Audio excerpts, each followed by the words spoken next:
കേരളത്തിന്റെ ഊട്ടി, സ്വിറ്റ്സർലാൻഡ്, വേറെ എവിടെയല്ല കേട്ടോ, നമ്മുടെ സ്വന്തം കോഴിക്കോട് കരിയാത്തുംപാറ. കോഴിക്കോട്ടുകാർക്ക് വൺ ഡേ ട്രിപ്പിന് പറ്റിയ 3-4 സ്പോട്ട് നോക്കാം. നമ്പർ 1, തോണിക്കടവ്. ഇവിടുന്ന് 30 രൂപ ടിക്കറ്റ് എടുത്ത് നമുക്ക് കരിയാത്തുംപാറയും കയറാം കേട്ടോ. വെള്ളത്തിലൊക്കെ ഇറങ്ങി കളിക്കാൻ പറ്റിയ സ്പോട്ടാണ്.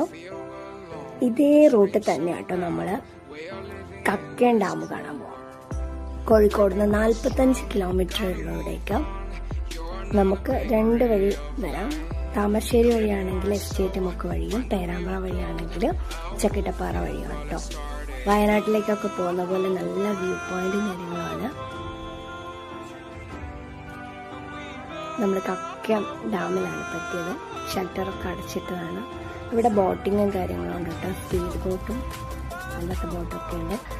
ഈ കാട്ടിക്കൂടെ ഇങ്ങനെ നടന്നാൽ നമ്മൾ കേരളത്തിലെ ഏക തിരച്ചിലില്ലാത്ത വിനോദസഞ്ചാര കേന്ദ്രത്തിലേക്കാണ് എത്തുന്നത്. ഒരക്കുഴി വാട്ടർഫാൾസ് ഏറ്റവും ഉയരത്തിലാണ് ഇത് സ്ഥിതി ചെയ്യുന്നത്. വളരെ അപകടം പിടിച്ച മേഖലയാണ്. ഇതിൽ നമ്മളോട് പറഞ്ഞത് ഇവിടെ നിന്ന് ആർക്കെങ്കിലും എന്തെങ്കിലും പറ്റിയാൽ വന്ന വഴി പൊയ്ക്കോളാനാണ് പറഞ്ഞു കേട്ടോ. അത്രയും തിരച്ചിലൊന്നും ഇല്ലാത്ത ഹൈ റിസ്ക് മേഖലയാണ്. നല്ല